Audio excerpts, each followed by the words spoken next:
Donc la partie de chimie organique, donc est bien la chimie du carbone et des carbones réduits, donc pas les carbones qui sont complètement oxydés comme le CO2 ou les carbonates ou le monoxyde de carbone.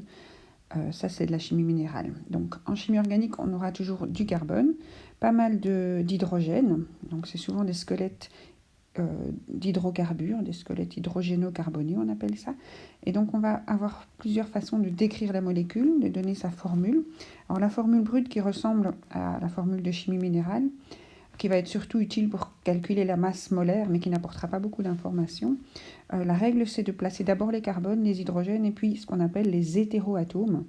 Les atomes qui sont différents des carbones et des hydrogènes, par ordre alphabétique, avec chaque fois l'indice du nombre d'atomes par molécule. Alors ici, j'ai pris l'éthanol. Alors l'éthanol, parfois, on le présentera aussi en C2H5OH pour bien montrer la fonction alcool, mais la vraie formule brute, c'est les règles ici. Alors une deuxième formule qu'on peut utiliser en chimie organique, mais elle est très peu utilisée parce que c'est très fastidieux à représenter, c'est ce qu'on appelle la formule développée, qui ressemble à la formule de Lewis de la chimie minérale, où on détaille tous les atomes, et si on veut, on peut même aller jusqu'à détailler les doublets non liants, les liaisons covalentes polarisées, les charges partielles, et ça peut apporter des informations, parce qu'en chimie organique, la chimie du vivant, il y a pas mal de choses qui sont intéressantes au niveau de tout ce qui est hydrophile et hydrophobe. Donc il y a des molécules organiques qui aiment l'eau, qui vont plutôt faire partie des solutions aqueuses, et des molécules de chimie organique qui sont plutôt hydrophobes, qui vont faire les membranes, qui vont permettre des séparations et l'apparition de la vie quelque part. Alors une autre façon de représenter les molécules organiques, c'est carrément en 3 dimensions, la formule qui est selon Cram, avec des symboles qui signifient, quand vous avez un triangle plein comme ça, c'est vers l'avant, un triangle pointillé, c'est vers l'arrière. Et donc ce qu'on voit ici sur le premier carbone, c'est une géométrie tétraédrique. Il faut se pencher, et on a bien le tétraèdre du méthane ici. Une deuxième géométrie tétraédrique centrée sur le deuxième carbone. Et sur l'oxygène, on a une géométrie coudée, parce qu'elle a ces 2 doublets non liants. Donc ça, c'est qui précise la géométrie. Ça permet parfois de voir quand on a des molécules chirales, des molécules qui sont identiques l'une à l'autre, mais qui ne savent pas superposer, comme 2 mains. Et en chimie organique, en chimie du vivant, c'est très important pour les protéines et les médicaments et tout ça. Et donc, parfois, on va vous présenter des liaisons plus épaisses ou en pointillés comme ça. Alors, une très utilisée quand on fait des réactions en chimie organique, c'est la semi-développée, c'est-à-dire qu'on va présenter les liaisons sur le squelette, en fait, le squelette de carbone et les hétéroatomes collés dessus. Mais par contre, on ne va pas détailler tous les hydrogènes. On va placer les hydrogènes sur chaque carbone, donc on va rassembler les H sur les carbones porteurs ou sur les hétéroatomes porteurs. Et donc ça raccourcit l'écriture, mais ça présente quand même le squelette. Alors une autre façon de représenter, une dernière, c'est ce qu'on appelle la formule abrégée, la formule topologique. Je crois qu'il y a d'autres noms encore. Alors là, on écrit juste le dessin du squelette. Donc on a un carbone, un deuxième carbone, et donc on n'écrit pas les carbones. C'est juste des extrémités de segments de droite, et on présente uniquement les liaisons. Donc quand on a une barre, c'est qu'il y a des carbones des 2 côtés. Donc ça, c'est la représentation de l'éthane, par exemple, cette simple barre. Alors on ne doit pas écrire les H sur les C, et on sait deviner combien il y en a en fait, puisque chaque carbone est tétravalent, donc fait 4 liaisons. Si vous avez 2 liaisons représentées sur votre formule abrégée, c'est qu'il y a 2 petits hydrogènes qui sont présents. Et s'il y a une seule liaison sur votre carbone, c'est qu'il y a 3 petits hydrogènes qui sont présents. Et donc écrire les H sur chaque carbone n'est pas nécessaire. C'est plutôt fatigant qu'autre chose. Alors, le petit tableau ici en dessous reprend la même chose, formule brute, abrégée, semi-développée et développée.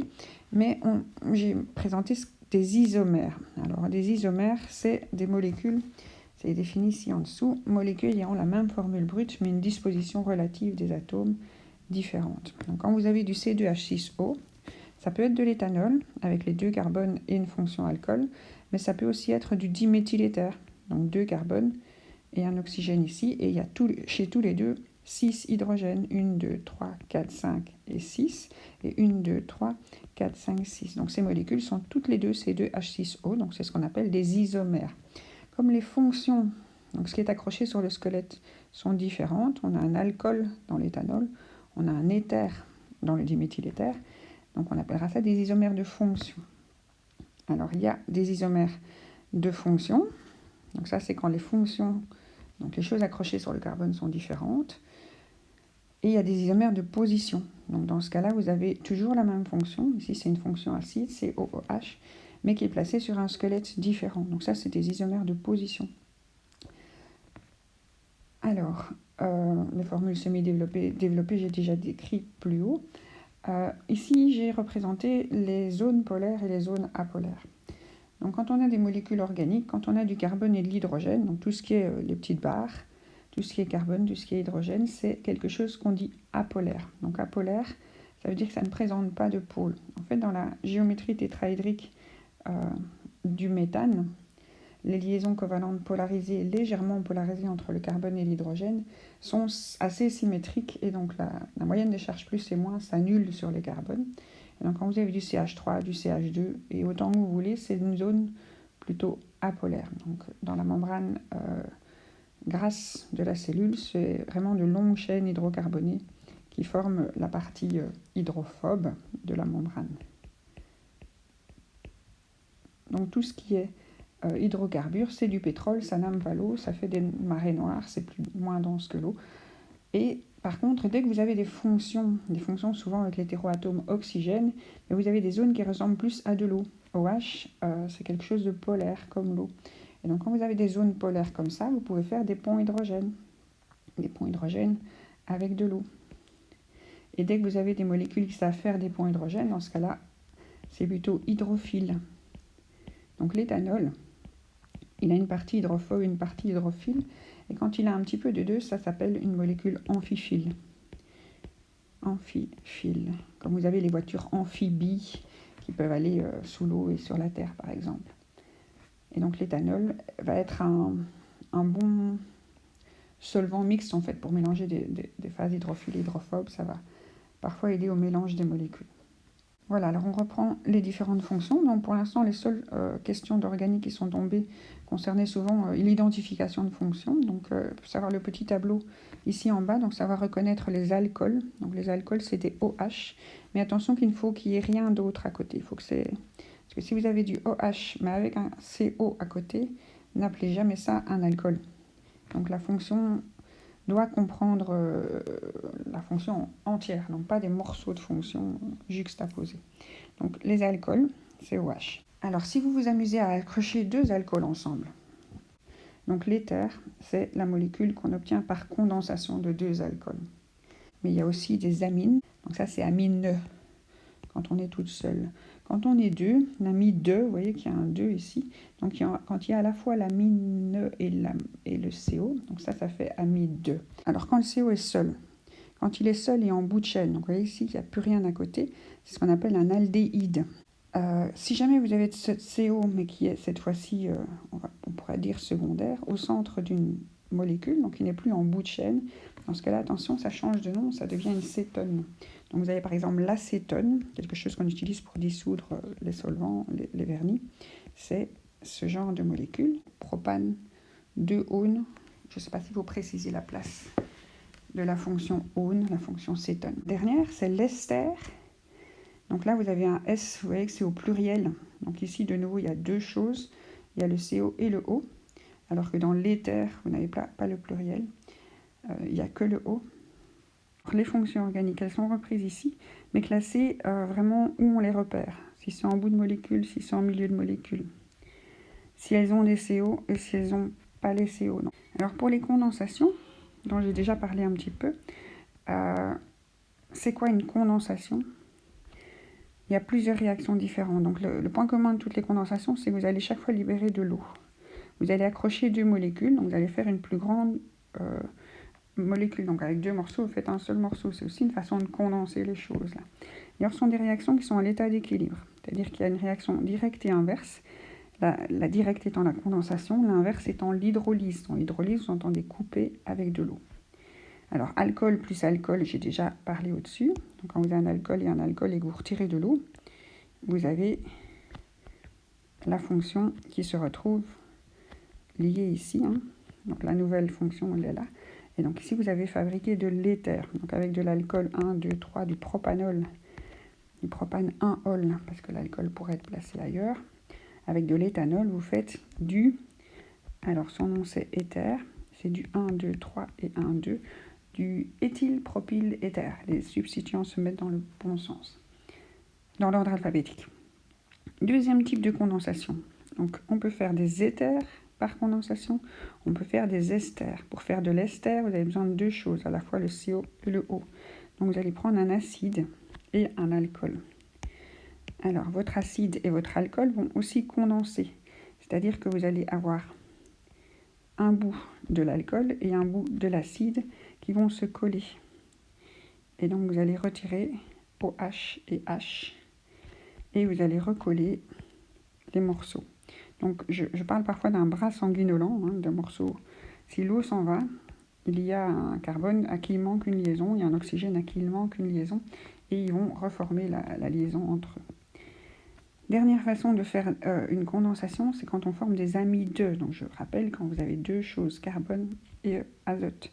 Donc, vous allez prendre un acide et une amine, et de nouveau, vous allez casser le bout de la liaison pour former de l'eau, et vous recollez les morceaux, et vous faites votre nouvelle amide. Alors, la saponification, c'est la fabrication de savon. Alors, comment est-ce qu'on fabrique du savon? Avec de l'huile. Donc, ce qu'on va faire, c'est prendre une huile végétale. Donc, une huile végétale, c'est un triglycéride. Donc, c'est quelque chose avec de longues chaînes hydrocarbonées.